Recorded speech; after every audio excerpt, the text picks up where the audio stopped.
The market's been on a wild ride. Stocks are up, then down, then up again. It's enough to make anyone question, will my money survive a market crash? It's a valid fear.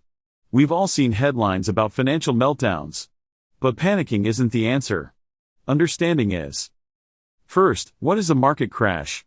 It's a sudden, significant drop in stock prices across the board. Think of it like a domino effect, but with money. So, how do you prepare? Diversification is key. Don't put all your eggs in one basket. Spread your investments across different asset classes, stocks, bonds, real estate, even commodities. Having a long-term perspective is also crucial. Market crashes are often temporary. Historically, markets tend to recover over time. Consider your risk tolerance. Are you comfortable with big swings, or do you prefer a steadier approach? This will guide your investment choices. And don't forget about your emergency fund. Having readily accessible cash can prevent you from being forced to sell investments at a loss during a downturn. Staying informed, but not obsessed, with market news can help.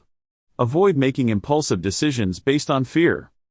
A market crash can be scary, but with the right strategy and a calm head, your money can weather the storm. Thanks for watching. If you found this helpful, please give it a like and subscribe to the channel for more financial insights.